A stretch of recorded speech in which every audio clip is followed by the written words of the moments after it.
sucedieron esas cosas. Háblame, háblame, háblame, dime por qué sucedieron esas cosas. Háblenme. Háblame, háblame, háblame, dime por qué sucedieron esas cosas. Háblame, háblame, háblame, dime por qué sucedieron esas cosas.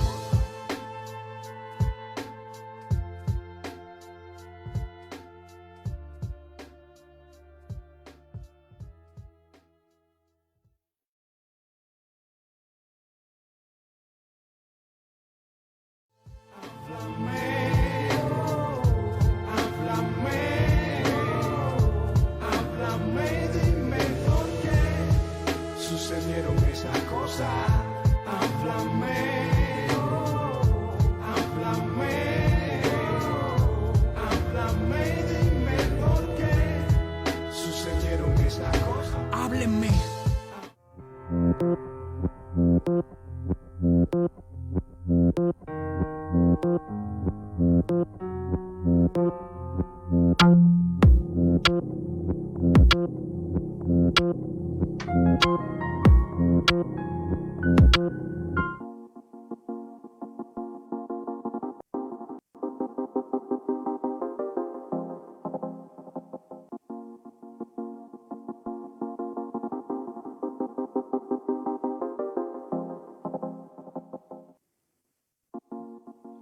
Bien, buenas tardes, o buenos días, o buenas madrugadas, cuando ustedes escuchen esto. Lo que posibilita la virtualidad es que lo podemos ver en cualquier momento.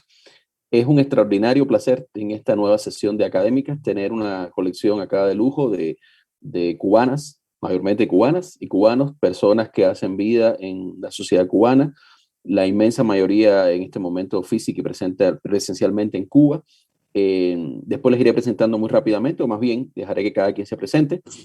Y el propósito de esta sesión, de este encuentro de hoy, es reflexionar sobre la condición del activismo en la Cuba actual.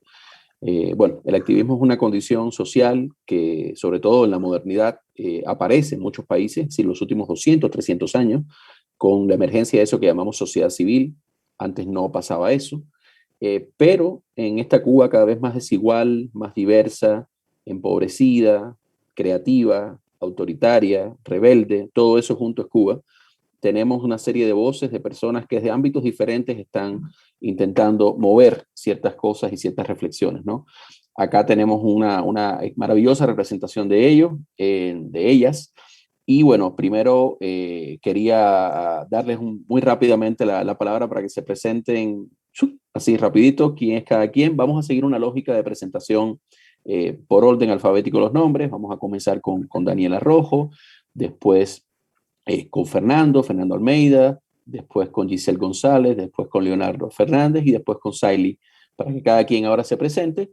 Después, como ya conocemos la dinámica, tenemos una serie de preguntas que activan un diálogo entre nosotras, entre nosotros, y en un segundo momento al final ya vamos a seguramente responder pues inquietudes, preguntas, comentarios que nos lleguen a los espacios de Instar, del Instituto Hannah Arendt, y específicamente de esta sesión de Académicas. Entonces, Dani, si quieres comenzar presentándote, y en ese orden después, bueno, Fernando, Giselle, Leonardo y Saily. Bueno, hola, buenas tardes, buenos días. Mi nombre es Daniela Rojo, soy activista por los derechos humanos en Cuba, ex moderadora de la plataforma Archipiélago, madre, poeta, ciudadana primero que nada. Nada, esa soy yo. Gracias, Dani. Fer. Bueno, Fernando Almeida Rodríguez, soy licenciado en leyes, dado a la investigación y a la ensayística un poco, activista de pleno derecho ya desde hace un tiempo y bueno, vinculado a la plataforma Archipiélago actualmente como uno de los coordinadores. Gracias. Giselle. No, mi nombre es Giselle González García, soy de La Habana originalmente, graduada de la Universidad de La Habana en la licenciatura en Historia en 2016, graduada de la maestría en Historia en 2020 en la Universidad Concordia en Montreal y actualmente estudiante de doctorado. soy también desde hace un mes activista oficialmente, coordinadora de la plataforma Archipiélago, y bueno, ese ha sido mi debut político. Eso de activista oficial no quiere decir que te den carnet, ¿no? No. Bueno, activista anónimo no, activista reconocido. Aquí Vale, vale. Leonardo y después Saily para cerrar las presentaciones. Buenas tardes, Armando, y a todos los que nos escuchan. Me llamo Leonardo Fernández Otaño. Soy historiador, de hecho, del mismo año de Giselle y Fernando. Yo siempre digo que yo no me siento activista. ¿Por qué? Porque hay una valentía y una entrega y una generosidad en los activistas que yo creo que en mis tiempos no llegan allá, son un poco más lentos. Y yo siempre en respeto y admiración a lo que son los activistas, yo siempre lo digo porque creo que es muy importante decir lo que uno siente. Y sobre todo por respeto a tanta gente que se entrega en el día a día. Soy máster en estudios interdisciplinarios sobre América Latina, ex miembro de la plataforma Archipiélago, y ¿qué, algo se me queda por ahí? Yo creo que ya, con eso es suficiente. Y sobre todo estoy aquí para hacer Cuba. Ya, sí, porque no vamos a poner todos los títulos nobiliarios que tenemos porque no terminamos nunca. Ahí viene Saily, a la quien pido encarecidamente que no me presente un plato de comida en cámara porque me va a desestabilizar la actividad. Mi nombre es Saily González, soy emprendedora, actualmente estoy en Santa Clara y sí me presento, sí me gusta presentarme como activista por el respeto a los derechos de todos los cubanos por acá. Como emprendedora he tenido pues ya 3 proyectos que tuve que detener precisamente por mi activismo acá en Cuba, dado que las características del emprendimiento en Cuba pues son excluyentes con el activismo en la medida en que casi todo con lo que contamos para hacerlo es ilegal, pero sigo considerándome emprendedora antes que nada y luego activista. Gracias, Saily, gracias a todas, a todos. Bueno, una de las cosas que nos caracteriza en este siglo XXI es las diferentes identidades que se cruzan en cada una de nosotros, ¿no? Y en ese sentido, el activismo no está reñido con la reflexión y un poco lo que pasa acá es eso, buscando un espacio de construcción colectiva de conocimiento. Y ahí va la primera pregunta de este espacio para ustedes. ¿Cuáles han sido, y vamos a seguir interviniendo en ese orden, digamos, alfabético de nombres, cuáles han sido las experiencias y las referencias personales, las experiencias, los eventos de vida y las referencias, ejemplos que tuvieron, que les han llevado, que les han conducido al activismo? Comenzamos igual contigo, Daniela. Sí, bueno, entre las principales experiencias que me condujeron al activismo fue el abandono por parte de las instituciones estatales hacia el caso de mi familia. O sea, nosotros estuvimos más de 6 meses en la lista de familias vulnerables y nuestro caso fue ignorado por las instituciones hasta que yo no recurrí a producto de mi propia curiosidad. Fui a San Isidro, conocí a Luis Manuel Otero Alcántara, la seguridad del Estado me entrevistó y a partir de ahí, de ese proceso, fue que entonces las instituciones le hicieron caso a mi familia, ¿no? Al caso que tenemos nosotros como vulnerables. Esa fue una de las primeras motivaciones que tuve y dentro de esa misma curiosidad que despertó esa situación precaria, encontré mucha información que no tenía, mucho conocimiento que no tenía sobre gente que lleva mucho tiempo haciendo activismo y distribuyendo información sobre lo que es la democracia, lo que es la dictadura. Empecé a cambiar mis conceptos, me manifesté el 11 de julio, estuve detenida 23 días y después que salí de la prisión ya no me pude quedar callada. Ya no me pude quedar callada, tuve que contar todo lo que vi, todo lo que viví, los testimonios de las personas que conocí y bueno, ya luego me integro a Archipiélago tratando de hacer algo más de esto, ¿no? De construir este mismo espacio, esta Cuba plural que todos queremos. Más o menos por ahí. Gracias, Daniela, gracias. Fernando, por favor. Bueno, yo vengo de trabajar en el sector estatal, directamente experimenté en el comercio exterior cuán disfuncional es la estructura completa del sistema cubano. Venía esa tarea de ordenamiento, venía esa tarea, bueno, no se visoraba todavía, pero se veía tarea de implementación, de desarrollo económico de Cuba. Y lo que yo me fui llevando fue dando la cabeza contra la pared, fue que es absolutamente inútil. O sea, que cada día estamos más pobres, cada día más reprimidos. No se justificaba de ninguna forma toda la miseria humana, material y, bueno, política que nos ha ofrecido el sistema cubano. Y yo estaba completamente desesperanzado. Decía, esto hay que cambiarlo o hay que abandonar el país. Sin embargo, tenía una razón crítica que me mantuvo siempre al vilo de lo que estaba pasando. bien con el corazón puesto y la mente puesta en los acontecimientos de activismo en Cuba, el desarrollo de los movimientos de oposición, de la variante cívica, que es la que más me interesaba sobre todo. El 27 de noviembre fue uno de mis primeros parteaguas. Ya, la prudencia fue superada por la pasión. Yo estuve en el ministerio y a raíz de eso empecé a vincularme, a tratar de trabajar, sobre todo apoyar desde el trabajo jurídico, quizás dando alguna asesoría, porque aquí, como sabemos, el Estado se encarga de desvirtuarlo todo y a veces vamos en blanco.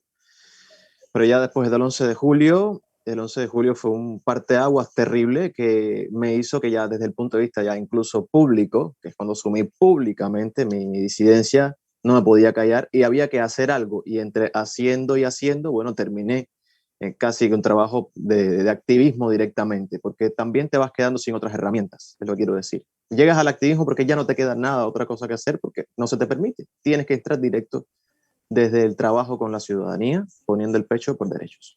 Gracias, Fernando. Gracias, Giselle. Sí, bueno, así creo que en mi caso es un poco diferente al resto de mis compañeros aquí. Y el caso es que yo siempre había tenido una postura intelectual crítica con respecto a la sociedad cubana.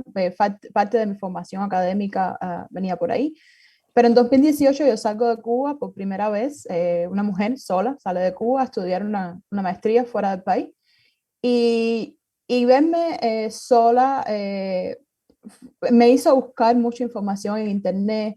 En 2020 para mí fue un año crucial en mi despertar político, por así decirlo, porque ese año yo vivía sola en un sótano fuera de Cuba y mi único contacto con la realidad eran las redes sociales. Y yo empezaba a ver todas las cosas que estaban saliendo, sobre todo que estaban pasando en Cuba con la pandemia. Sucedió también a nivel más internacional el asesinato de George Floyd.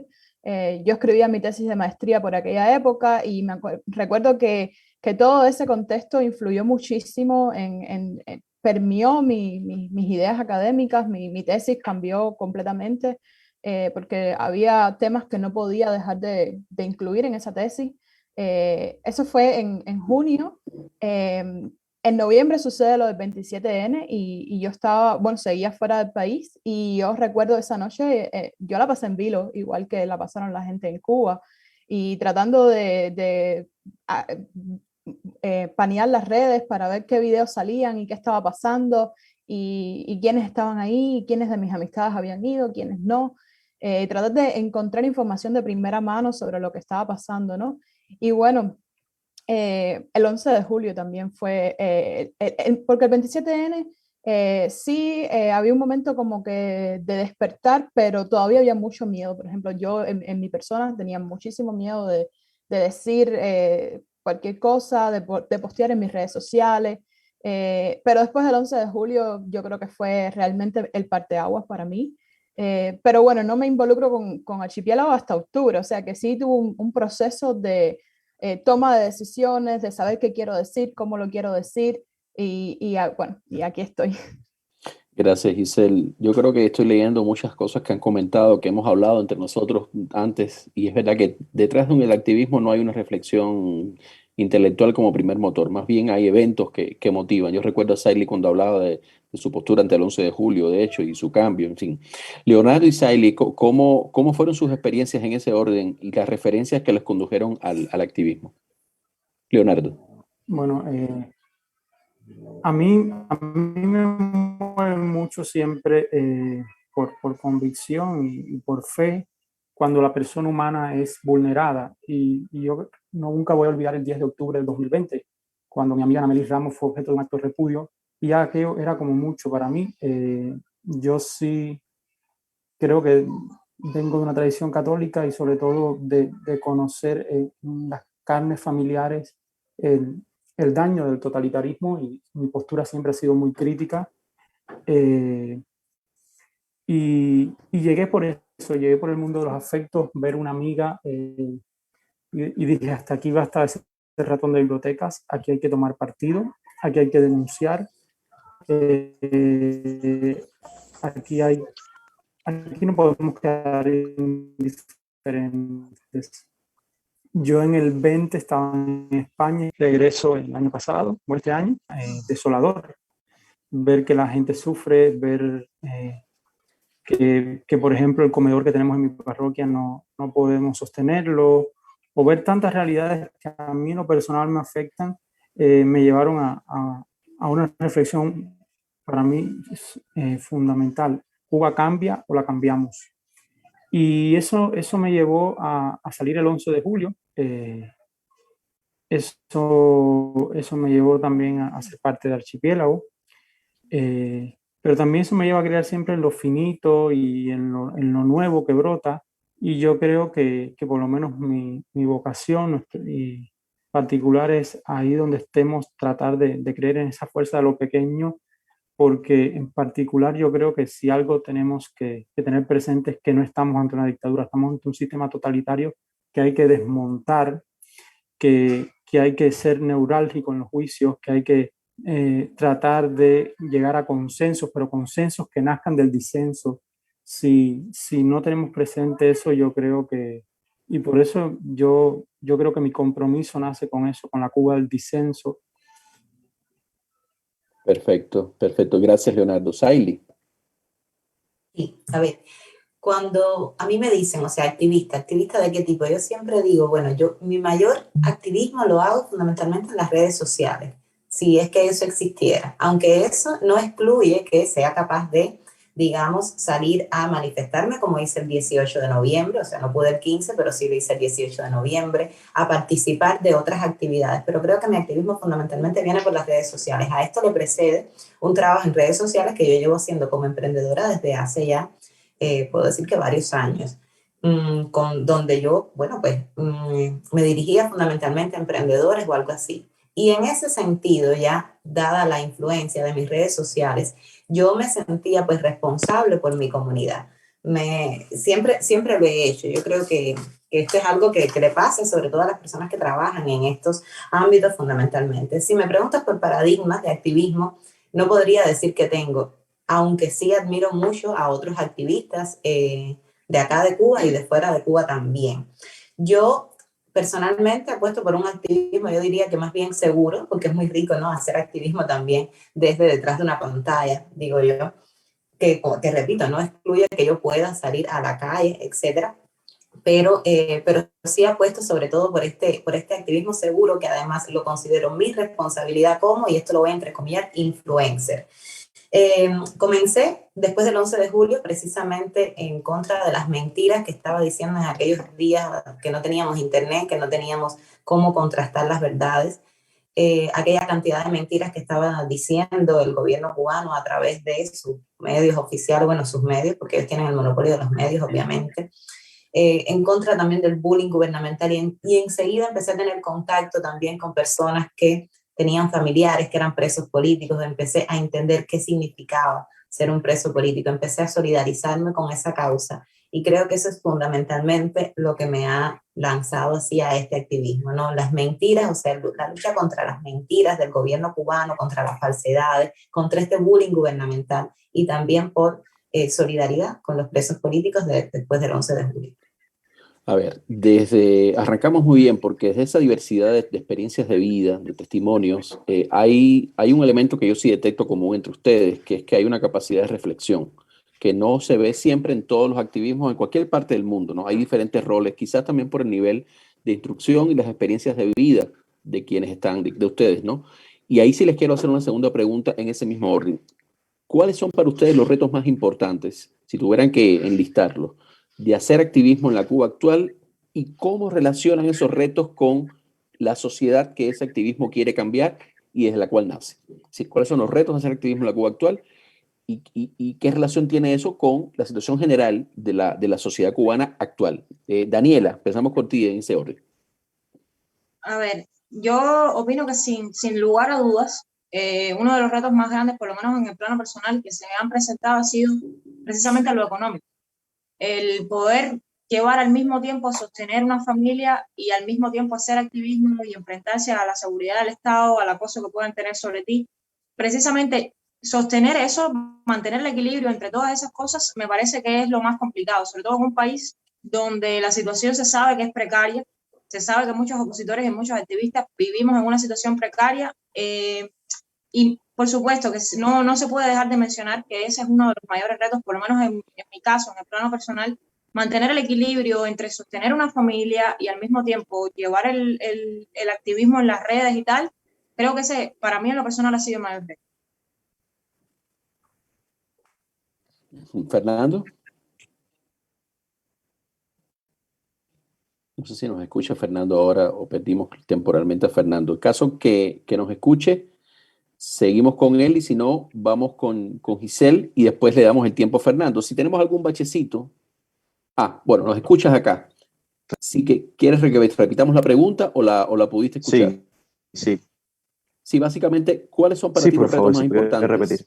Los retos más importantes de desarrollar activismo en la Cuba actual y cómo los relacionas con la situación general de la sociedad. Ya Daniela nos dio unas claves importantes.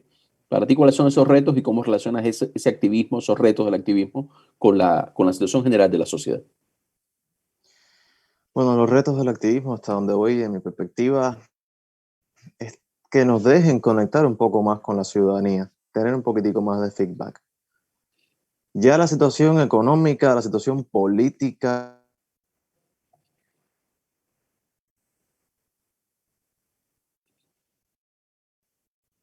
Bueno, estamos teniendo un problema el con... hostigamiento hace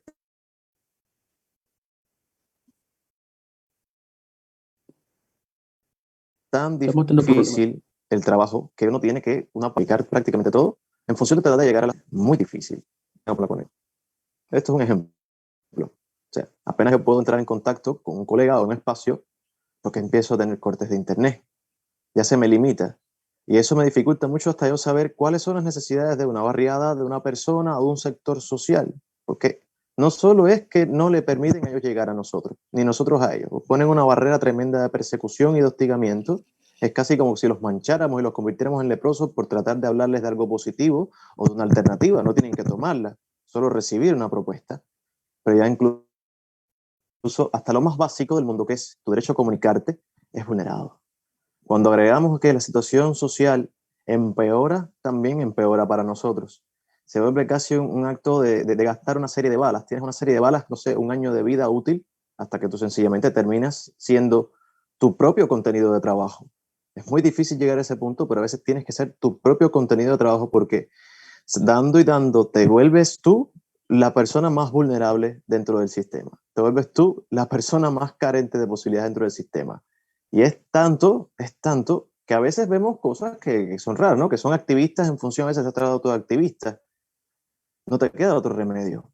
Hay que tratar de hablar parejo para poder avanzar. Y entonces yo lo que sencillamente siento que todavía hay un gran proceso de desconocimiento por parte de un importante sector de la sociedad cubana, sobre todo grupos etarios de 40, 50, 80 en el espacio cubano físico, en la Cuba, en el territorio cubano, que es que desconocen qué nosotros hacemos. Para ellos lo que ven a veces es ruido o incomprensión. Y eso se puede solucionar, pero es que ni siquiera el sistema, el régimen, les da una oportunidad de que ellos tengan una opinión o positiva o negativa de primera mano. Sencillamente se les priva. No hay posibilidad de llegar a eso. Llegamos por redes y también hay una dificultad. Y yo solamente veo que eso va en desmedro de todos, porque un activista no es ni un terrorista, ni es necesariamente un agente político de cambio. Es un agente que trae propuestas, es una persona que actúa directamente sobre la sociedad con un impacto, pero es un factor más, como hay otros múltiples factores. Negarle eso a una sociedad es negarle la posibilidad es como negarle a los glóbulos blancos hacer su tarea.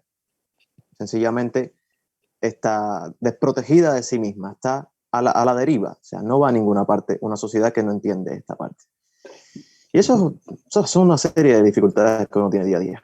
Muy bien, Fernando. Muchísimas gracias. Bueno, estamos confrontando esta dificultad de conexión, que es el mejor ejemplo de lo que está testimoniando Fernando. Giselle, a continuación, por favor. Sí, en mi caso, yo pienso que el principal reto que tenemos en el activismo en Cuba, bueno, uno de los principales retos que es normalizar hacer activismo. Esto es algo que yo aprendí fuera de Cuba. En todas partes del mundo civilizado es completamente normal asumir una posición crítica, es normal expresar tus ideas políticas, el activismo no es mercenarismo, y es un derecho humano. Y eso creo que es algo que nosotros debemos conquistar en el espacio cubano, porque es como nuestro derecho de ser parte de y participantes en la vida política, que es algo que creo que yo echo mucho de menos en mi plano personal. Gracias. Leonardo. Bueno, yo un poco estoy en la línea inicial de Daniela. Yo creo que el principal reto es mantener una actitud cívica crítica, pero en medio de esto con 3 trabajos, con preparar clases, o sea, con una serie de retos porque hay que vivir y además en el momento que das un paso, que asumes una postura cívica frontal, vienen para encima de ti desde el mundo de tus afectos hasta tu familia. Entonces, yo creo que es un reto combinar, o sea, como se dice por ahí, una de cal y una de arena, o sea, trabajar, dedicar tiempo a veces que le puedes dedicar a otras cosas, y es complejo, es muy complejo. De hecho, a veces te sientes agotado, te sientes que como que no te dan las fuerzas, ¿no? Y yo creo que lo otro también va en la línea de saber tener la suficiente capacidad de resiliencia para lo que viene desde el poder. O sea, desde los cortes de internet, desde las amenazas.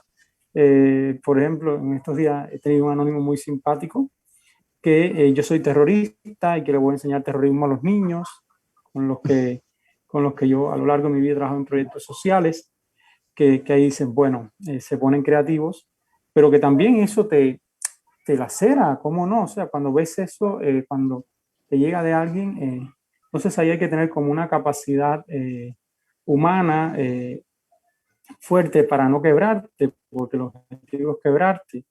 Entonces yo creo entonces que vivimos en 3 dimensiones: la afectiva, la de económica para sobrevivir, para vivir dignamente, cosa que es muy compleja, y también la realidad física que uno ve en el día a día, y sobre todo pensar, por ejemplo, quienes vivimos en los barrios a las afueras de La Habana y vivimos historias de inserción, de ver cómo lo pasa la gente.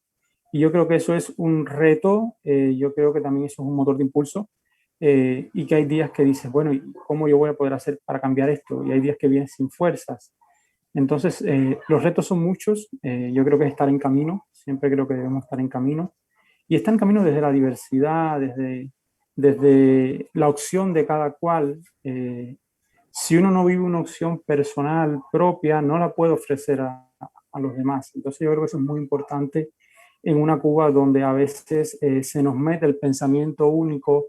Mi amigo Dagoberto habla del daño antropológico que tenemos, pero también cómo el totalitarismo se nos mete en la sangre cuando hay un ejercicio de crítica, cuando hay un ejercicio de reflexión. Y ese es el cuarto punto que yo quisiera traer a colación. El ejercicio del disenso al interior de la sociedad civil, que siempre es visto como un ataque o siempre es visto... Y yo creo que ahí nos queda mucho camino por hacer en Cuba. Eso tal vez será lo más complejo, pero si no discernimos, si no evaluamos, no vamos a llegar muy lejos. Y eso es algo que tenemos que tener presente, que tenemos que desmontar el totalitarismo desde el discernimiento, desde la diversidad, porque si actuamos como ellos, vamos a tener, como se dice en la canción, 62.000 milenios. Entonces, ahí también está el reto de la creación constante, de la capacidad de reinventarse. Es lo que creo. Muy bien. So, Saily. No te escuchamos, creo que se te muteaste. Perdón. Leo tocaba, creo que queda poco por decir, Leo tocaba pues ya varias dimensiones que eran de las cuales yo venía a hablar, creo que podría aportar poco, pero sí tal vez con algunos ejemplos. Daniel empezaba hablando precisamente con el reto económico. Y sí, señores, sí, en efecto, el gobierno cubano pues intenta cerrar todas las vías a los activistas, es lo primero que hace, intenta cerrarle todas las vías para que los activistas puedan ganarse dignamente su trabajo. Ahí tenemos el caso de David en Cienfuegos, que lo expulsaron de su trabajo, y no es el único caso. El caso mío, que aunque no me dijeron tienes que cerrar tu negocio, precisamente porque en este país cometemos ilegalidades desde que nos levantamos hasta que nos acostamos porque el gobierno precisamente no ha creado estructuras para que sea de otra manera, pues tuve que cerrar mi negocio y aún así estoy en estos momentos acusada por un delito de actividad económica ilícita y receptación de harina de trigo. Entonces es bien complicado cómo ellos te van cerrando todas las puertas, te van cerrando todas las posibilidades para que uno lo haga. Otro de los retos fundamentales que tiene que ver precisamente, como decía Leo, con el tema de los afectos es la familia. La familia, no por lo que precisamente estos agentes de la seguridad del Estado, terribles, temibles, vienen a decirle a ella. Hay familias con las que los agentes de la seguridad del Estado ni siquiera hablan, aunque en mi caso sí han hablado con la mayoría de ellos, pero es simplemente la familia que se siente amenazada por el propio activismo del activista. Y me ha pasado a mí. Aun cuando mi familia me apoya, mi hermano me pidió que por favor le bajara 2 rayitas a esto. O sea, Saily, por favor, bájale 2 rayitas a esto porque no queremos recibir más un acto de repudio. Ellos me defendieron, estuvieron ahí conmigo, mi mamá se portó súper bien, pero no es que exista una voluntad, y aquí estamos hablando de que yo estoy viviendo con mi familia también por protección, porque dije, me voy a ir a vivir sola, pero no me puedo ir a vivir sola, porque soy una activista y puede pasarme cualquier cosa viviendo sola. Entonces recurro al apoyo familiar, pero la propia familia no apoya. No es que no me apoye lo que yo pienso, sino que no apoya que yo haga activismo porque les afecta a ellos. El día de mi acto de repudio también vinieron compañeros de trabajo de mi madre a participar en ese acto de repudio, convocados precisamente por su empresa. Entonces, bueno, el hostigamiento con los amigos. Mis amigos son citados por la seguridad del Estado, amenazados por la seguridad del Estado. Los invitan a espiarme, los propios agentes de la seguridad del Estado. Y esto es otro de los retos fundamentales. Por supuesto, ellos no aceptan, pero es un hecho que lo están haciendo y tienen miedo, han tenido miedo de venir a visitarme. Algunos, bueno, la mayoría han decidido venir, igual la familia, han decidido venir, pero tienen miedo. O sea, antes del 15 de noviembre, 2 semanas antes me dijeron, ya yo no voy, no voy a hacer que nos digan algo. Y entonces están atacando precisamente así al mundo, como decía Leo, de los afectos. Igual como decía ahorita Giselle, otro de los retos es el propio derecho de nosotros a hacer activismo. O sea, en Cuba no existe ni siquiera el derecho a disentir, no existe el derecho a hacerlo, a manifestarse. Y muestra de eso fue que nos negaron la marcha del 15 de noviembre, pero además que el día en que nosotros íbamos a salir pacíficamente vestidos de blanco con una flor, individualmente, el 15 de noviembre, pues teníamos la mayoría turbas de personas delante de la casa gritándonos cosas y diciéndonos que no se nos ocurriera salir. Y tuvimos el caso de Carolina Barrero, que aún así decidió salir y pudo caminar solamente 1 cuadra, se la llevaron presa. Entonces, el propio derecho de hacer activismo no existe. Y por último, yo quiero mencionar el reto tecnológico también. Reto tecnológico en el sentido de que en Cuba, por ejemplo, ahora mismo, yo después de que ya fui secuestrada, ocuparon mi teléfono, me hicieron algo en la línea, me quitaron la internet, tengo que usar otras alternativas para conectarme. Ya yo no puedo salir a hacer activismo en estos momentos donde vemos que se mueve mucho y se mueve muy bien y efectivamente en las redes sociales. Ya yo no podría salir nuevamente con mi teléfono porque yo pienso, bueno, el próximo paso es que me lo quiten. Entonces, precisamente en ese sentido, pues es un reto que no contar con estos medios, otros medios o la posibilidad de conseguirlos, porque vivimos en un país donde la escasez está a todos los niveles y estamos hablando ahora también desde el punto de vista tecnológico. Pero también no solo estoy hablando de tecnología, de contar con los medios físicos para hacerlo, sino también de acceder a otro tipo de herramientas por desconocimiento, porque a veces es difícil por el tema del internet también, a otro tipo de herramientas que nos permitan hacer activismo de manera más efectiva. Entonces creo que por ahí andan los retos fundamentales. Yo les escucho y yo estoy pensando y es para la tercera pregunta, ¿no? En una mujer maravillosa que de hecho anima este espacio, que es Hannah Arendt, la filósofa alemana que analizó y criticó los 2 totalitarismos, el de derecha y el de izquierda, el nazi y el comunista. Y Hannah Arendt hablaba del milagro del comienzo, ¿no? Del comienzo, de eso que irrumpe en la historia, que irrumpe en la existencia de las personas, en la vida de la gente y trastoca todo. Y yo creo que si bien la historia tiene momentos y cada momento prepara el otro, y la gente no sabe que está siendo partícipe quizás de la historia, el 11 de julio, para mí, es mi visión, no sé la de ustedes, es un gran comienzo. Es un gran comienzo porque derrumba un montón de mitos. El mito de la pasividad de los cubanos, que por cierto, también hay que decirlo, porque a veces uno en esto como que se deprime. O sea, los comportamientos de los cubanos que mencionaban ustedes, el miedo, el temor, la manipulación, pasan en otros regímenes. Si no está en la condición del cubano, ni ser cobarde, ni ser censor del vecino, ni ser... Eso pasa en Rusia, en Nicaragua, si pasa donde quiera que haya una dictadura, de derecha o de izquierda, sobre todo este tipo de dictaduras modernas, ¿no? Y digo esto porque yo las escuchaba ahora y pienso en que la tercera pregunta es cuáles serían sus expectativas relacionadas con el activismo, sí, no solo con el que ustedes hacen, sino con la condición de activista y la situación general del país. Pero pienso en el 11 de julio porque después del 11 de julio se abren promesas y se abren espantos, se abren dos cosas, se abre una represión masiva que no habíamos visto, que ustedes además la han vivido, pero también se abren promesas de cosas que creíamos que estaban desterradas de la condición humana nacional, ¿no? O algunos creían, quizás otros no. Para ustedes, entonces, ¿cuáles serían sus expectativas relacionadas con el activismo y con la situación general del país? Quizás en esa propia condición que tienen los activistas de ser optimistas por voluntad, pero también, como somos, acá son ustedes analistas, personas que reflexionan, realistas en cuanto a las condiciones reales. ¿Cómo ven ustedes? Esta sería la tercera pregunta de cierre para quizás después empezar el diálogo. Sally va por un vaso de agua, pero que no venga con un plato de comida, no nos hagas eso hasta ahora. ¿Cuáles serían sus miradas hacia el futuro? ¿Cómo ustedes evalúan el activismo y la sociedad, la situación general del país en el lapso de lo que viene? Pongámonos, por ejemplo, en los próximos 3 meses, ¿no? Si nos ponemos un horizonte de tiempo. Daniela. A ver, yo considero que, bueno, partiendo desde el 11 de julio, el 11 de julio fue un parteaguas muy grande en la política cubana. Antes del 11 de julio, manifestaciones de ese tipo eran insólitas, ¿no? Nunca se había visto algo como eso. Entonces, partiendo de esa oportunidad que ya el pueblo cubano demostró, salió, dio imagen de todo esto mismo que me estás diciendo, de que no es ese pueblo blandengue que se deja como que atemorizar, ¿no? Partiendo de ese 11 de julio, yo pienso que se pueden hacer muchísimas cosas, pero también pienso que el activismo debería repensarse, que quizás tomar las cosas desde una visión tan frontal, tan entusiasta, nos puede hacer mucho más daño que replegarnos y pensar las cosas de una manera como que quizás desde un perfil más bajo, pero más contundente, más a la raíz del problema.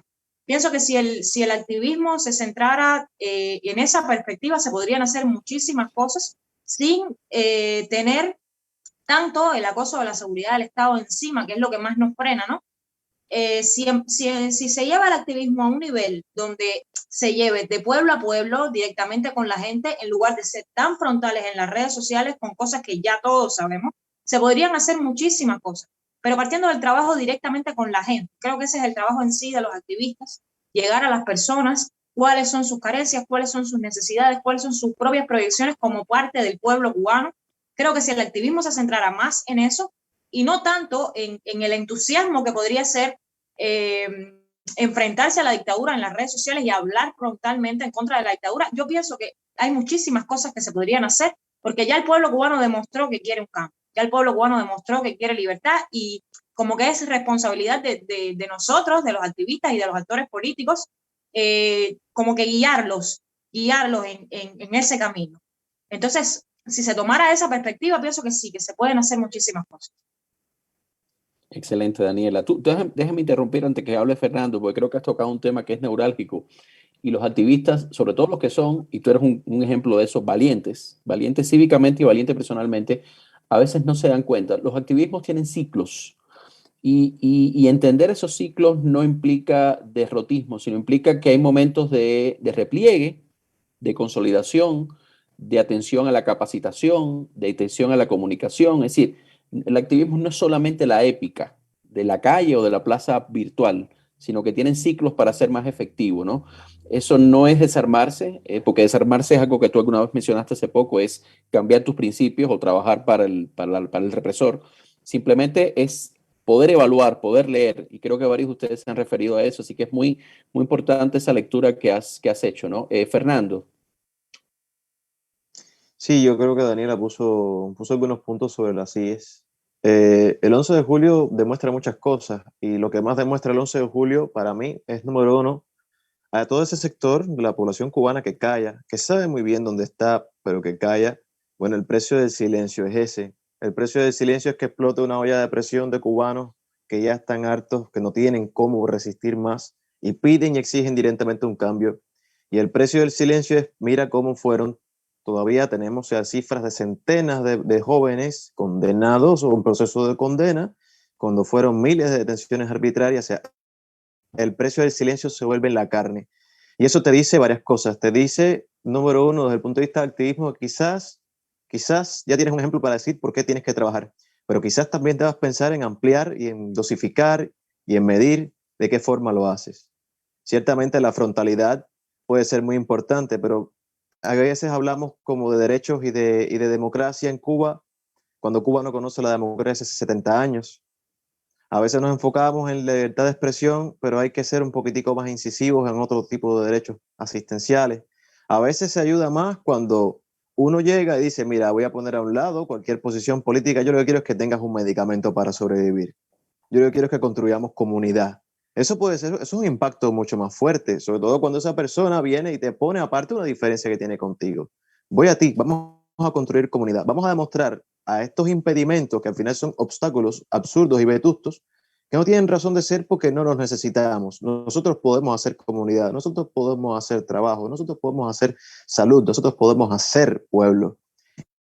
Y ese impacto no va de salir a veces a la calle y decir 4 verdades que son ciertas o poner el cuerpo, no es poner el cuerpo mecánicamente, no es para nada que debamos dejar de hacerlo. Creo que eso ha demostrado que ha sido importante. Ahora hay que llenar otras plazas, hay que llenar otras figuras que ya van emergiendo. Por eso esa doble perspectiva. Hay que pensar que ya tenemos un nuevo receptor porque ya tenemos un ejemplo tangible, pero hay que pensar que ese nuevo receptor y ese nuevo público requiere un nuevo actor también, que es un despliegue, un desglose, quizás una complejización de este proceso. Excelente, Fernando, excelente. Giselle, ¿estás por acá? Sí.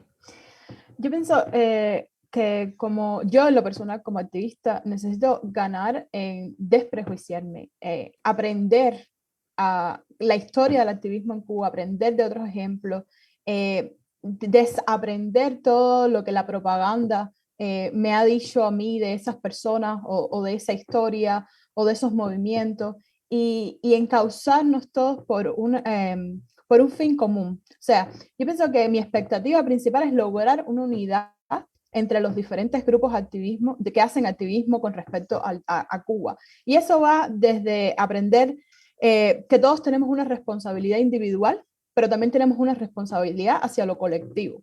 Y que esa responsabilidad tiene que transmitirse desde empatía, pero también desde el respeto. Y también desde lo que debemos construir, como Leo dice, y te voy a robar el término, tejido ciudadano, pero construirlo de una manera en que presentemos todos nuestros esfuerzos individuales hacia un fin común. Y yo pienso que mi principal expectativa es que logremos actuar unidos, que logremos estar todos en el mismo eje, en el mismo camino, y que eso es reivindicar nuestros derechos, básicamente. Gracias, Giselle. Leonardo, que te estás convirtiendo en un clásico, te citan y todo. A pie de página, ¿eh? Mira, yo retomo siempre mi frase porque yo lo vivo como una realidad. Yo creo que estamos para construir ciudadanía, para reconstruir ese tejido social que ha sido tan dañado por más de 70 años de totalitarismo de una forma u otra. Y yo creo que también estamos para llegar al barrio y encontrarnos con los duracos, como me gusta usar la palabra, y hacer pensar a la gente. Y esto va por formas muy creativas, formas que inclusive para muchos pueden ser, que yo creo que lo más hermoso que hay, dar un paso atrás como el servicio, tal vez irnos, déjame no decirlo, irnos a un preuniversitario a hacer cuestionarios a los muchachos, qué ciudadanía, cómo fue la historia de Cuba, pero también saber que si no dinamizamos la sociedad y que cada ciudadano tiene sus tiempos y de esos tiempos hay que ser respetuoso, no vamos a ningún lado. Porque yo lo digo, el totalitarismo se desmonta desde lo pequeño. No piensen que yo respeto mucho la frontalidad, porque trato de cuidar los tiempos de cada cual, pero a veces yo me pongo a pensar, un post en Facebook puede ser muy efectivo, pero burlar un cerco policial es muy jodido, pero demuestra el peso de la solidaridad. Y yo creo que hay cosas que desmontan el totalitarismo, dígase solidaridad, dígase capacidad de escucha, dígase reflexión ciudadana. Hoy yo lo sigo diciendo, y lo decía en Archipiélago siempre, el reto de Cuba hoy no es vamos a tumbar esto, vamos a tumbar lo otro. No, cuidado con las tumbaderas. Las tumbaderas pueden dar lugar a otro estado autoritario o totalitario. La historia está ahí, señores. Un proceso de transición robusto, con construcción de ciudadanía. Voy a poner un ejemplo europeo, pero yo creo que por el caso español, por ejemplo, ha demostrado una estabilidad por más de 60 años, con sus retrocesos, con sus críticas, pero ahí tenemos otros casos. Argentina, con las críticas que pueda tener. O sea, un proceso de transición donde la ciudadanía sea la protagonista, sea la que se empodere. No estamos hablando de que unos otros, o el conventillo, de que mis socios y yo, no. Estamos hablando de empoderar a esa ciudadanía. Y Erich Hobsbawm habla de que si algo caracteriza a los sistemas estalinistas es la despolitización de los individuos.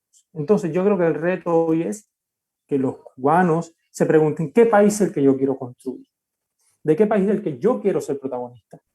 Y mira, los protagonismos van en muchísimas dimensiones. No es poner el mejor post en Facebook, ¿no? Puede ser ir a visitar a la madre de un preso, saber qué podemos hacer, recoger unos jabones, porque esas familias ahora mismo no tienen, o sea, es una realidad que te come, o sea, te destroza. Yo que trato siempre de alejarme de todo odio, confieso que el día que salí de casa de una muchacha que estaba presa, me rompí. Yo dije no. Entonces yo creo que hoy necesitamos que esa ciudadanía sea consciente de que hay 600 hijos de este país detenidos, 600 vidas, que una cárcel, señores, transforma a cualquiera en el sentido más negativo que pueda haber.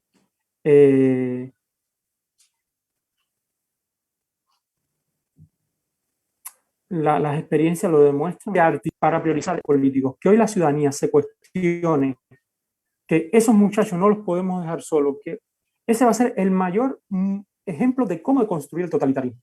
Yo creo que el 15 de noviembre, por ejemplo, tiene una lección. Ya se intentó hacer una manifestación por las vías legales, pero ahora vamos a buscar otros modos. No podemos quedarnos, y yo por ahí quiero decir que es el gran reto, que es el reto de la creatividad constante. Si perdemos esa capacidad de crear, de abrirnos a los nuevos, de buscar otras estrategias, de buscar otras formas, de no quedarnos inclusive en las consignas. Hoy necesitamos una ciudadanía que salga del mundo de las consignas. Hoy necesitamos una ciudadanía que interprete. Y yo con esto quiero terminar. El 11 de julio, Cuba se fue contra su Bastilla. La Bastilla era el símbolo del poder absoluto en Francia, del símbolo del poder absoluto.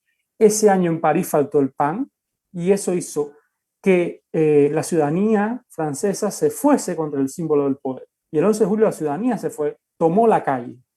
Y tomó la calle como un ejercicio de desobediencia civil que es muy importante. Tenemos que hacer una lectura responsable del 11 de julio para también motivar a la gente a que la entienda, porque a mí siempre me resulta, y disculpan que me extienda un poco, pero creo que es válido, que siempre sacan el tema del vandalismo. Y yo digo, bueno, pero el Estado cubano aplaudió Chile. El Estado cubano, bravo. Y aplaudió Colombia. Pero ¿qué sucede aquí? Que en Cuba hubo manifestaciones en 60 ciudades y hubo aproximadamente entre 6 y 7 tiendas vandalizadas. Ahí es donde tú ves, cuando ves que en Santiago de Chile no quedó estación del metro sano. Entonces ahí es donde tú ves que hay una ciudadanía que está en camino, que hay una ciudadanía que a veces no somos capaces de percatarnos, pero que tiene valores que hay que mantener, que hay que reflexionar entre todos. Yo creo que la sinodalidad que tiene que ver en el activismo y desde una responsabilidad cívica, transversal, o sea, respetar la opción, la forma de cada cual, yo creo que es uno de los temas más importantes, porque lo repito, si salimos de un totalitarismo para caer en un estado autoritario o una dictadura de corto plazo, a ningún lado vamos. Y ahí tenemos Rusia. Ahora tenemos a Saily, pero permítame usar mi privilegio para decir algo en este momento, porque yo creo que me lo evocaste.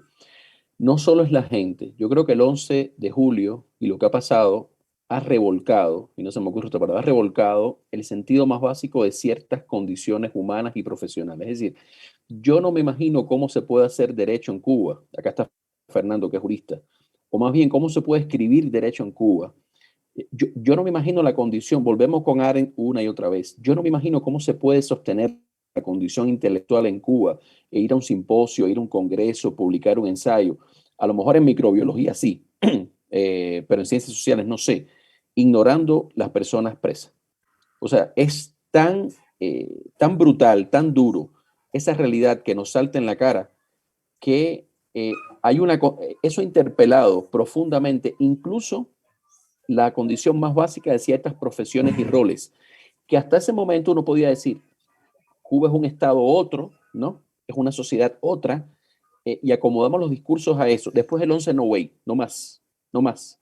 Después del 11 hay una realidad humana sufriente que está allí, que no aguanta ninguna justificación bajo ningún estándar mínimo de república. Ni un ensayo, ni una ponencia, ni un tuit, ni una pancarta, ni nada. O sea, esto está interpelando, y lo digo por mi propia condición intelectual, por la de ustedes y por el espacio, los silencios y las piruetas que está siendo parte de la comunidad intelectual latinoamericana, pero también cubana. Saily. Sí, Armando. Saily, disculpa, Armando. Dale, Saily, muy rapidito para que Saily pueda intervenir. Pero porque disculpen que yo me cuele. Que llegaron. Que me cuele un poco, yo creo que eso lo da el barrio. Mira, yo creo que un problema serio es que el campo intelectual cubano de pronto te los ves haciendo una teoría que tú dices, madre mía, flipo con ella, pero de pronto cuando vas a la práctica, como le dije el otro día a alguien, hay 600 muchachos que responden en su gran mayoría a los sectores populares. ¿Dónde queda el marxismo, por ejemplo?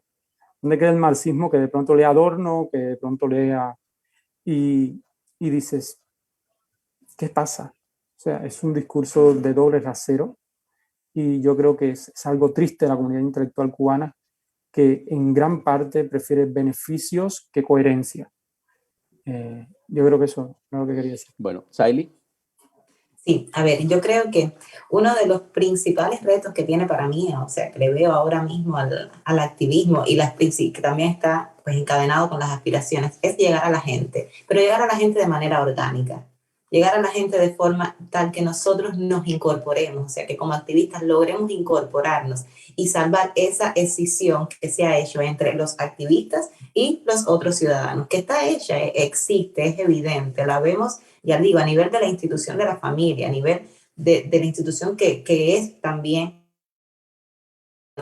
muy encadenado con este tema que ustedes han tocado, el tema de los presos políticos, es también acabar de comprender y actuar en consecuencia el capital político que tiene para la lucha por los derechos en Cuba la familia de los presos políticos. Y esto aquí en Santa Clara, donde yo estoy, me está tocando muy de cerca, porque acá tenemos pues la suerte o la desgracia, ¿no?, de contar con esta familia, la familia del preso político Andy García Lorenzo, que ellos han hecho, o sea, se han puesto dos familias, tanto la familia de él como la familia del novio de la hermana, pues a luchar precisamente, en dedicarse a luchar por la libertad de este muchacho. En ese caso se convierten en paradigmáticos, pero van más allá porque es una familia que incluso ya está desarrollando activismo en este sentido. ¿Cómo lo están haciendo? Pues recaudando donaciones, yendo a visitar a otros familiares, haciendo este trabajo de concientización con esos familiares que aún creen esto de que si no dices va a ser mejor para el preso político. Y es bien interesante, nosotros como activistas, pues como activistas que estamos hablando en términos de derechos civiles, estamos hablando de derechos políticos, pues también incorporarnos, acercarnos, que creo que ha faltado, y voy por aquí por otra cosa, también nos ha faltado ser autocríticos, el no habernos dado cuenta de que eso nos ha fallado, de que sí todos mencionamos presos políticos, pero ¿cuántos de nosotros realmente nos hemos acercado a los familiares de esos presos políticos?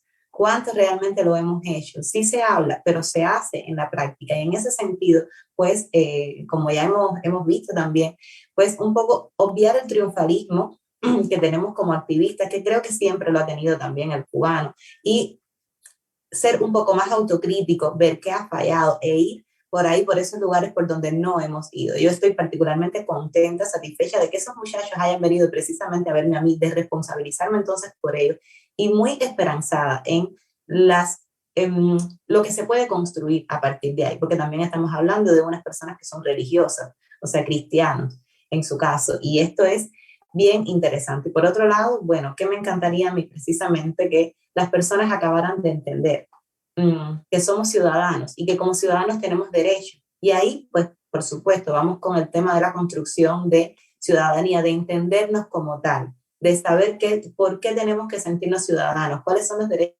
que nos faltan. Y por supuesto encadenarlos con el tema de las tiendas en MLC, el precio de la comida, la falta de acceso a necesidades básicas, etcétera. Y por último, bueno, creo que otro de las líneas en las que me gustaría que se trabajara es en la línea de recuperar esas instituciones que no me estoy refiriendo a instituciones estatales, o sea, no me estoy refiriendo a recuperar la universidad como un espacio desde el cual existe disenso o como institución estatal, pero sí como institución civil, como institución social, ¿no? Que las personas entiendan que ellos, o sea, que la universidad es de los universitarios, como también la calle es de todos los cubanos, ¿no? De que la familia es de la familia, no tiene que responder a los intereses de un gobierno que está dictando, de que el grupo de amigos es de los amigos. Y esto es bien interesante, se puede hacer. ¿Es lento? Sí, nadie dijo que iba a ser rápido. Pero justamente eso lo han vivido y lo ha reflexionado Saily, muchos casos en el mundo que se han dado cuenta de que, bueno, como decía Leonardo, tomar el Estado es lo que siempre han enseñado las guerrillas y los movimientos violentos, ¿no? A veces con causas, pero terminan tomando el Estado y terminan convirtiéndose en aquello que tomaron. Y los casos más exitosos y más humanos también de movimientos sociales han hecho eso, han intentado construir otros espacios, otras instituciones, otras formas de vivir, de relacionarse, no ignorando que las que están tienen poder, pero tratando de construir espacios de romper el aislamiento. El totalitarismo gana cuando la gente está aislada, cuando la gente no tiene esperanza, cuando la gente sufre sola, llora sola, cree que no tiene sentido hacer nada. Y por eso yo creo que es importante todo lo que se ha dicho acá. Hay dos preguntas al menos que han llegado muy buenas. Una que nos dicen si no valoran ustedes que hay un componente generacional en la Cuba nueva que salió el 11 de julio, y lo refieren sobre todo por las edades de los presos, que por cierto, ahí también se ha mostrado la vileza de un aparato de dominación en cómo se han cebado sobre esos presos jóvenes. Eh, si no consideran ustedes que hay un componente generacional allí, yo estoy de acuerdo personalmente a nivel general, aunque también recuerdo que hay ejemplos muy luminosos de personas mayores que salieron y que hablaron, ¿no? Con una lucidez y una autocrítica tremenda. Esa es la primera pregunta, y la segunda pregunta es para Daniela, pero creo que válida para todas y todos, el tema de cómo hacer ese activismo de ayuda, de asistencia a sectores vulnerables, a mujeres en particular, pero otros, logrando efectividad y reduciendo, digamos, la vulnerabilidad, ¿no? O sea, la primera pregunta para todas y todos es la generacional, y la segunda pregunta es cómo hacer ese activismo de acompañamiento, diríamos, logrando más efectividad y quizás menos represión, que aborte el acompañamiento, ¿no? Que revictimice a esa persona que uno está acompañando. No sé, en el mismo orden, Daniela, así, vamos. Perdona, porque tuve que salir un segundito. ¿Me puedes repetir la pregunta? Vale, la primera, si tú ves que hay un componente generacional en ese despertar cívico del 11 de julio y de antes y después. Y la segunda, que es muy relacionada a ti, pero creo que implica a todas y a todos, el tema del acompañamiento. Es decir, cómo hacer un activismo para sectores vulnerables, para acompañar, ¿no? Que no es el activismo de protesta pública, y lograr que ese activismo sea efectivo y que no sea tan sujeto a la represión. Y esas dos preguntas son para ti, pero también para Fernando, Giselle, Leonardo y Saily. Espérate, dame un segundo. Dale la palabra a Fernando, que me Fernando. están llamando acá afuera. Enseguida regreso. Vale, vale, perfecto. Fernando, seguimos por ahí, después se incorpora Daniela. Bueno, de mi experiencia vamos a decir de 27, pues yo veo 27, incluso huelga de San Isidro hasta el 11 de julio y también hasta el 15, yo veo un proceso y el componente generacional definitivamente ha sido determinante. Estamos hablando de la generación, yo diría, del 33, ¿no? Número de Cristo, número de muchos símbolos, vamos a ser bastante genéricos. Y esa generación ha impulsado mucho. Claro, el 11 de julio para mí tuvo la tipicidad porque tal vez fue mi impacto en la parte de La Habana. Yo vi mucha heterogeneidad. Sí había muchos jóvenes, pero habían también grupos etarios medios, habían de todo tipo de sectores sociales. Yo creo que nosotros hemos sido un gatillazo. O sea, creo que la generación que, bueno, no exactamente la mía como tal, sino quizás un poquitico más viejitos que yo, han dado un gatillazo que ha dado finalmente en las mentes y los corazones de otra generación, de otro grupo etario un poquitico más atrás, o sea, ya llegando a 40 años, que pueden ser nuestros padres o nuestros tíos. Pero creo que todavía falta en ellos un despertar. Falta en ellos todavía un despertar de un paso para poderse entrar en sinergia. Ahora yo creo que la sociedad cubana está experimentando, tal vez, y siendo muy optimista, estamos entre uno de los puntos de inflexión que va a determinar un cambio social, un proceso social hacia una democratización real, no como un cambio de cabeza en el sistema, sino un cambio realmente interno en el pueblo cubano. Tal vez estamos en ese punto, pero este es un punto muy álgido. Es el punto en el cual tu principal oponente ya no es la seguridad, ya tú no le tienes miedo a la seguridad. No es el policía, ya tú no le tienes miedo al policía. De hecho, ni siquiera lo ves como el problema. Ya no tienes el problema en encarar públicamente a Díaz-Canel, ni en no hacer lo que te están diciendo, sino que tienes que encarar a quizás tu ser más querido, a tu madre y tu padre, que te dicen desde su visión de los valores, que cuando uno examina es muy, muy egoísta, no lo puedes hacer porque me estás haciendo un daño a mí. Porque entonces yo voy a sufrir y me vas a destruir. Lo he visto decirlo muchas veces. Me vas a destruir la vida si haces lo que sientes que es correcto. Y dices, bueno, ¿qué estoy haciendo? Estoy pensando por los demás. Estoy pensando en sociedad. No estoy cediendo al miedo. Estoy pensando en civismo. Estoy pensando en lo correcto. Y eso te destruye. Te das cuenta que el daño antropológico es muy fuerte.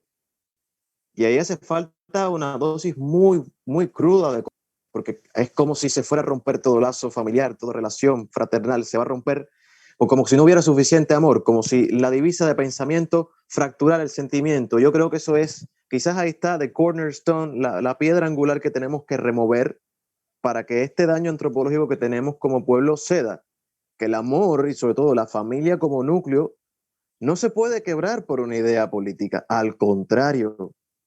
Puedo entender que no la apoyes, pero no puede ser un impacto emotivo que tú pienses diferente. Pensamiento con pensamiento, acción con acción, sentimiento con sentimiento. Cuando empezamos a mezclar una cosa con la otra, pues se forma el patiñero y tenemos esos efectos. Por eso yo siento que ahora están en el BIS, porque finalmente nuestra generación tiene algo que decirles en concreto a la generación de nuestros padres. Mira, yo pienso y digo esto porque mira lo que trae, mira las consecuencias de una inacción. Da una oportunidad a repensarse dos veces las cosas. Y yo les digo, o sea, mi invitación siempre a esas generaciones que yo sé lo que les preocupa y no tienen carencia de razón. Lo que tienen es que también expresarse y no dejar que el gobierno diga por ellos. Para nosotros también tener una guía y entender, bueno, quizás esto es muy violento para ti, quizás es muy radical, pero dime qué podemos hacer, porque como familia, porque un pueblo es una familia muy grande, nos podemos entender porque nos tenemos que entender y nos tenemos que entender porque podemos. Y yo creo que ese punto yo creo que viene en camino. Va a ser difícil, pero creo que es superable. Es muy revelador lo que has dicho y creo que todas y todos acá tenemos historias familiares de ese tipo, ¿no? Y dividir el destinatario del mensaje. Si es un mensaje de temor, es decirle a esos familiares, ves, que tú tengas miedo por esto ya revela que no hay nada que defender ahí, porque tienes miedo de lo que defiendes. Si es un lenguaje de intolerancia, decir, qué pena, pero todos tenemos derecho a existir, eh, nosotros, ustedes también. Entonces creo que es muy potente lo que ha dicho Fernando. Daniela. Sí, a ver, en esto del componente generacional, yo siempre lo he dicho, siempre he tenido en cuenta que esta generación de ahora era la que iba a ser la nueva revolución. Porque, por ejemplo, basándome en mi experiencia personal y en la experiencia de mi generación como tal, yo nací en el año 1995, en pleno periodo especial. O sea, yo nunca vi nada bueno. Yo desde que nací estoy oyendo hablar de precariedades, de situaciones, de necesidades, de que el transporte está malo, de que no se puede viajar, de que no tenemos recursos para esto, de que hay que ahorrar para comprarse un juguete. O sea, mi generación, eh, quizás los más afortunados, los hijos de padres bien acomodados, tal vez lo hayan visto de otra manera, pero por lo menos mi generación, la gran mayoría, no vio nada bueno.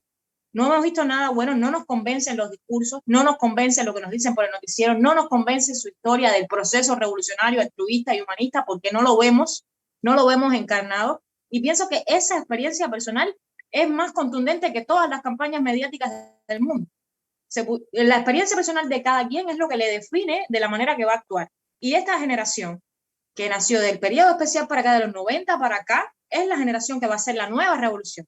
Es la generación que ya no se cree el discurso viejo, que quiere hacer su propio discurso, que quiere plantear su propio espacio, que no le tiene miedo a la seguridad del Estado, que no le tiene miedo a la policía, que no le tiene miedo a protestar, a ir preso, a enfrentarse incluso a un acto de repudio. O sea, es muy importante ese factor generacional. Y sobre lo que decía Fernando del conflicto familiar, lo vemos todos los días, porque nuestros padres y nuestros abuelos, acostumbrados al mismo discurso, al adoctrinamiento, no es que no nos den la razón, sino que saben que la tenemos, pero tienen miedo.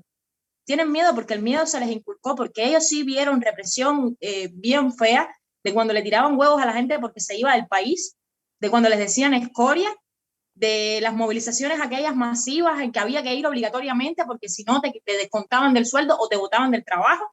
Entonces, todas esas experiencias acumuladas dentro de ellos mismos les hicieron desarrollar un miedo tan grande que por un instinto de conservación, de autoprotección de la propia familia, del que no te pase nada, mijo, porque tú eres mi hijo y yo te quiero, yo entiendo que tú tienes razón, pero tienes que tener un mero instinto de conservación, ya es inevitable que pase, y el conflicto generacional es fundamental en esta lucha, en lo que estamos viendo, en este escenario político que estamos viendo ahora en Cuba. Y con respecto a lo que me preguntaba sobre de qué manera llegar, yo pienso que el trabajo con los familiares de los presos políticos es fundamental. En primer lugar, porque los familiares de los presos políticos están alzando la voz, no se están callando, no tienen miedo tampoco, no les da el aquello de pedir por la libertad de su familiar que saben que está preso injustamente. Entonces yo pienso que hay mucha cantera para trabajar ahí y hay mucho que se puede hacer ahí con los familiares de los presos políticos en primer lugar, y ya luego llegar entonces a comunidades vulnerables, a familias vulnerables que saben y que están necesitadas de un apoyo tanto moral como económico, ¿no? Porque todo va de parte y parte. Y llegarles a los niños, a esas comunidades de niños abandonados que viven quizás en un yeguipón y la única experiencia infantil así bonita que tienen, más allá de jugar a las bolas en la calle, es cuando se van para el parque con sus padres porque sus padres tienen un dinerito. Entonces, llegarles a hacerle un espectáculo a esos niños, cosas que ya han hecho otros grupos, o sea, son cosas que se pueden ir haciendo sin necesidad de caer en el foco de la seguridad del Estado y al mismo tiempo construir ese tejido social. Más o menos por ahí. Sí, yo siempre me acuerdo de los padres de los muchachos checos en noviembre de 1989 que pidieron conmemorar, que era un acto oficial, ¿no? Que pidieron conmemorar el asesinato por los nazis de los jóvenes checos en Praga. Y los padres de los jóvenes no fueron en la cabeza de la protesta, porque los padres de los jóvenes querían que los jóvenes se quedaran en su casa. Pero cuando los jóvenes salieron, dijeron, pues no tenemos la alternativa de no acompañarlo, porque son nuestros hijos. O sea, yo creo incluso que hay formas en que esas generaciones pueden pensar diferente el cómo procesar su miedo. Porque si el referente del miedo es que te quiero cuidar y tú estás dispuesto a hacer algo, pues entonces te trato de disuadir, pero te tengo que acompañar. Ese ejemplo de esos padres checos fue muy revelador. Lo vi en las cárceles. Lo vi en las cárceles de madres que estaban presas porque fueron a acompañar a sus hijas a la marcha. O sea, ellas no iban a salir. La que salió fue la hija, pero la madre también la cogieron presa porque la madre fue a acompañar a su hija. Yo lo vi en la cárcel. Bueno, sobra cualquier cosa intelectual ante el testimonio. Leonardo, bueno, perdón, Giselle, Leonardo y Saily. Sí, yo no tengo mucho que agregar a lo que han dicho Daniela y Fernando en este respecto, pero sí, con el tema generacional, Daniela nació en el 95, yo nací en el 93, es muy parecido. Hemos vivido la Cuba de las carencias, de la austeridad, del periodo especial eterno, que ya yo casi voy a cumplir 30 años y nunca se ha salido de ese periodo especial. La Cuba de las migraciones, porque es muy triste recibir a diario mensajes, y como los recibo yo, de mis ex compañeros de clase, preguntando, profesionales de primer nivel, profesionales muy valiosos para Cuba, y su primer pensamiento es cómo salir de Cuba. Y eso me parece extremadamente sintomático de la situación del país. En los estudios migratorios, y es más o menos el campo en el que yo me desempeño, se dice que la migración es un referéndum diario. Si usted emigra de un país o siente la necesidad de emigrar de un país, usted está votando con respecto a la condición de ese país, con su accionar. Está, de hecho, criticando la situación de ese país. Y nada, yo quería agregar que sí, lo vemos, por ejemplo, yo me he sentado a analizar las estadísticas de Archipiélago como grupo, por ejemplo, y es interesantísimo que la mayoría de las personas que están en Archipiélago estén entre 25 y 45 años. Y yo creo que eso es bastante indicativo de el tipo de personas que está pensando en hacer cambios, que está pensando en cambiar su realidad, que quieren involucrarse en ese proceso. Y nada, eso es lo que quería decir. Bueno, tú sabes que hay un texto del Centro Carnegie de Moscú, que saben que es una red de centros de investigación que hicieron Andrei Kolesnikov y otro sociólogo sobre la juventud rusa. Y es muy interesante. Yo lo leí el otro día. Después, si quieren, lo podemos compartir desde Instar o quien quiera. Bueno, el texto está en ruso, pero se puede para eso ayuda el internet para traducirlo. Era muy interesante porque yo estaba leyendo eso y me parecía estar leyendo Cuba. Es decir, la mayor creatividad, diversidad estaba justo en sectores poblacionales jóvenes, mientras que los sectores mayores tenían o intereses creados o temores inculcados, etc. No era tan chato como que los jóvenes son rebeldes y los viejos son apáticos, ¿no? Siempre esto es más complicado, pero sí había cosas muy, muy parecidas, y Rusia es un ejemplo y es un referente demasiado cercano para muchas cosas en esto. Leonardo y Saily. Sí, ¿se me escucha? Alto y claro, camarada. ¿Se escucha? A ver, yo creo que hay varias cosas que yo soy muy partidario. Primero, voy a traer dos palabras que para mí son las más novedosas y las más necesarias para Cuba, aunque la usemos día a día. Primero, reconciliación y diálogo. Lo que pasa es que no acabamos de descubrir la dimensión de la reconciliación y la dimensión del diálogo. ¿Por qué? Porque la reconciliación en Cuba está ocurriendo muchísimo, más de lo que nosotros nos pensamos. La reconciliación en Cuba tiene algo que se llama los celulares.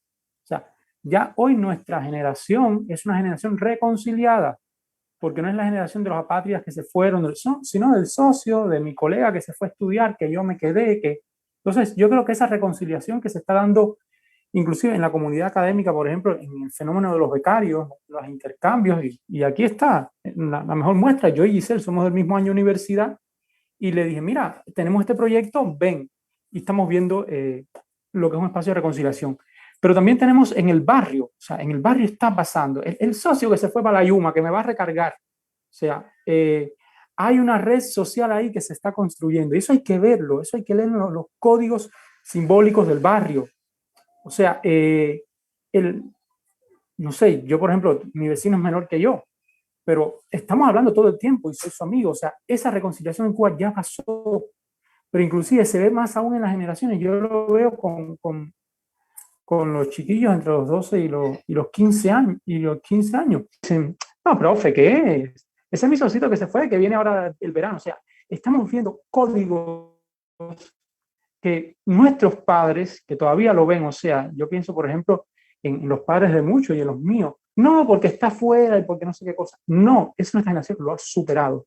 Y eso yo creo que es muy esperanzador, porque estamos viendo cómo la nación se está reconciliando, y no con esos odios que inculcó el autoritarismo, sino con nuevos códigos simbólicos. Y aquí yo creo que lo nuevo a nivel social es espectacular. Y lo otro es el diálogo. Yo creo que el diálogo hoy, primero hay que entender el diálogo en su dimensión. El diálogo, estamos hablando de dos iguales. Mientras el madero no está en la mano, no hay diálogo. Lo que hay son soliloquios. Pero más que ese diálogo político que muchos esperan y que muchos queremos caminar, yo creo que hoy es el diálogo al interior de la familia. O sea, estamos teniendo un montón de problemas que ya lo han hablado aquí todos mis colegas. O sea, nuestros padres que les duele el corazón, que tienen la presión por el aire. O sea, y es ahí donde la seguridad del Estado, que como mecanismo de odio, que es un mecanismo que yo creo que lo hacen por estar en ese esquema de represión, pero es ahí donde ellos dinamitan, o sea, en el mundo de los afectos, como siempre suelo decir. Entonces yo creo que el reto es dialogar en las familias, dialogar entre hermanos, dialogar con nuestros padres, porque inclusive es como Daniela decía, bueno, yo sé que ustedes tienen la justicia, que tienen la razón, y yo aquí creo que el tema que tiene que salir de nosotros, es decir, es nuestra opción. Acompáñanos, porque acompañar no quiere decir implicarse, quiere decir estar. Y yo creo que el otro elemento que hay vuelvo a una frase que dije ahorita, es la fuerza de los pequeños. Yo en un momento de mi vida fui voluntario internacional en una villa en Argentina, y había una monjita muy viejita, y para mí fue muy revelador, porque tú decías, pero esta mujer, nada. Oye, y cuando tú le veías la historia, la monja que llegaba a la villa era la alcaldesa, porque en el mayor silencio acompañó a quien menos nos imaginábamos. Entonces yo creo que aquí tenemos que dar un paso atrás con los egos, aquí tenemos que saber que no es protagonismo, sino es servicio, y no ir a la casa de un preso, ir a acompañar una historia dura, no es para hacer fotos, es para embarrarse las manos de fango, jodido, porque tienes que reinventarte.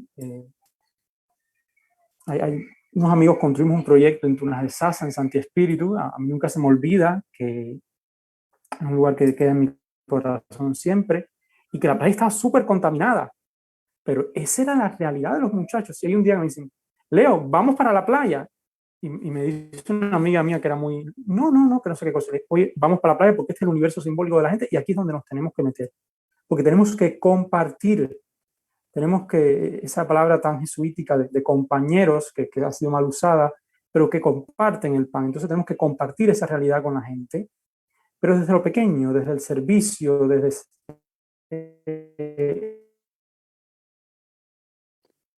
evitar el Instagram y poner el corazón. Bueno, yo creo que voy a hacer un anuncio que él no lo sabe que yo lo voy a hacer, pero Leonardo va a estrenar próximamente un reggaetón que él está elaborando, él está escribiendo, va a salir en una directa de Duraco y va a hacer un reggaetón, porque lo veo muy metido en eso, le gusta mucho. Ahí sí se va a deconstruir por completo y nos va a sorprender. Ve buscándote el seudónimo artístico, Leo. Así que dale. Saily, te escuchamos. Sí. No me gusta estar de última porque ya no queda casi nada que decir. Pero bueno, no. Igual, sí.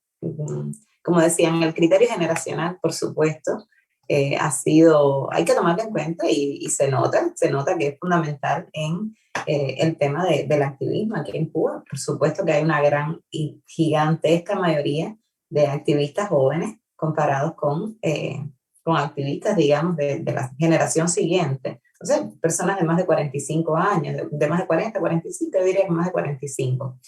Y en ese sentido, pues ahorita hablaba, precisamente creo que todos lo han comentado por acá, el tema de conversar con la familia, el tema de hablarle a la familia. Es precisamente de esto, se trata de utilizar ese derecho a réplica que nosotros sí podemos tener en las instituciones que ya existen, en nuestras propias instituciones, en la institución familiar, explicarle. Y yo con esto tengo incluso historias personales. Fue muy gracioso cuando el otro día, el domingo, después de aproximadamente un mes, sin mi familia venir a la casa, porque soy una gran disidente y una gran terrorista, y si bien lo citan la seguridad del Estado, pues recibí la visita de mi tío y de una prima de mi mamá, pues que se crió justamente con ella. Esas personas tenían dudas sobre por qué yo estaba luchando, qué era lo que yo pedía exactamente, como mismo la tienen, yo creo que la mayoría de los ciudadanos, ¿no? Que la pueden tener mis amigos, pero al interior de la familia es interesante cómo sí se está viendo ese interés de preguntarte o de ir acercándose poco a poco para saber qué es lo que tú estás pidiendo, te pagan en realidad, no te pagan, eres financiado, es la CIA, no es la CIA, es que también es fundamental, que también es algo que a la familia le preocupa, porque es lo que siempre han vivido. Lamentablemente, la oposición tradicional acá en Cuba, muchas personas de la oposición acá en Cuba sí han recibido pagos por hacer determinadas acciones. Ayer mismo vino aquí a mi casa la madre de tres presos políticos de acá de Santa Clara, que ellos son de la oposición de toda la vida y sí, le han pagado y ahora se siente desamparada porque, bueno, hay una persona que está a cargo de su organización, no le está pagando y todo. Bueno, estas historias de la oposición tradicional acá en Cuba, que realmente no es que desvirtúen, porque ya habíamos hablado del tema económico anteriormente, pero que no ha sido tocado correctamente con los actos de oposición, los actos de activismo que hemos tenido anteriormente y que generan dudas en las instituciones familiares, entre los amigos también. Y entonces fundamental es esto, utilizar el derecho a réplica que sí podemos tener en esas instituciones que nosotros mismos vamos creando o a las cuales nos vamos incorporando. Creo que es lo más importante. Y por otro lado, sobre esta pregunta de cómo hacer activismo de acompañamiento, nada que agregar a lo que dice Leo, precisamente así, o sea, con vocación de servicio, simplemente entendiéndolo como servicio que además es necesario. Pero yo agregaría también, bueno, dije que no tenía nada más que decir, pero sí lo voy a decir, como activista precisamente, entendiendo también este activismo de acompañamiento, como, o sea, entenderlo estratégicamente, no dejar nada de lado, no dejar cabos sueltos, y a esto me refiero de entender el propio capital político que tienen estos hechos, que tienen hacer activismo de acompañamiento con el tema de los familiares de los presos políticos o de otros activistas también, en la construcción precisamente de comunidades, de una comunidad alrededor de lo que al final queremos todos. Pues nada, tú no querías cerrar, pero cerraste buenísimo. Yo creo que no hay mucho más ahora que añadir, o sea, habría mucho más que añadir, podríamos discutir mucho. Hay comentarios en las redes, por acá me dicen, pero creo que prefiero, por lo menos yo, que nos quedemos con esta, digamos, sinergia que se ha dado acá hoy desde la diversidad. El mundo está viviendo momentos muy difíciles, no solo Cuba. O sea, las olas migratorias, los éxodos, los gobiernos autoritarios en este propio continente se están amplificando y en muchas partes está emergiendo este intento de la gente de definir sus condiciones de vida. Acá yo creo que la palabra que más se ha mencionado es ciudadanía.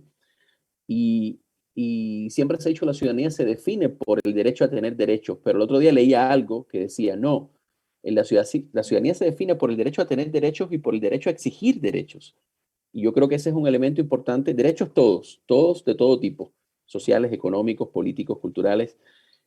Gente, de verdad, a nombre mío personal ha sido un privilegio estar acá, a nombre del Instituto Hannah Arendt, de Instar, del equipo de Instar, de académicas. Yo creo que ha sido una reflexión muy rica, muy valiosa. Les voy a recomendar ya nada más para despedir por ahí que busquen un texto de un historiador, ya que aquí hay varios historiadores, vamos a aprovechar que estamos en mayoría, un historiador norteamericano, Howard Zinn, que se llama ¿Por qué tener esperanzas en tiempos difíciles?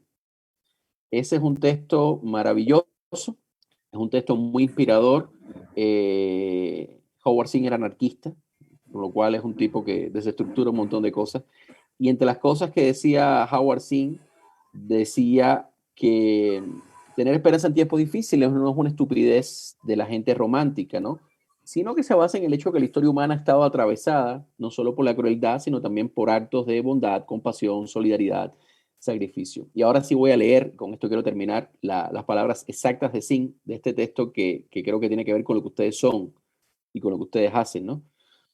Tener esperanza en tiempos difíciles no es una estupidez romántica, porque se basa en el hecho que la historia humana refiere a elementos como la compasión y el coraje. Lo que elijamos enfatizar en esta historia compleja determinará nuestras vidas. Si solo vemos lo peor, lo que vemos destruye nuestra capacidad de hacer algo. Pero si recordamos los lugares, y hay tantos, en que la gente se comportó magníficamente, eso da energía para actuar y empujar a este mundo en otra dirección. Y actuar, por pequeña que sea esa acción, nos permite no esperar un futuro grandioso y utópico. El futuro es una sucesión infinita de presentes. Y vivir ahora, como pensamos que debieran vivir todos los seres humanos, a despecho de todo lo malo que nos rodea, es en sí mismo una victoria maravillosa. Yo me quedo con eso. Ustedes son esa vocación, ustedes y muchas personas más. Carolina Barrero, que no está aquí, Luis Manuel Otero, Michael, las y los presos que están, las personas que están atendiendo las comunidades pobres en la iglesia, los intelectuales que sí existen en Cuba, que no han, desde diferentes ideologías, cambiado su pluma por privilegios, y creo que es muy esperanzador, por lo menos, que estemos juntas y juntos en este diálogo. Muchísimas gracias y bueno, estamos ahí al habla. Seguimos conectados, como dijo una gente que queremos todos. Seguimos conectados. Y esperando el reggaetón de Leonardo. De Leo. Abrazos. Lo voy a sorprender.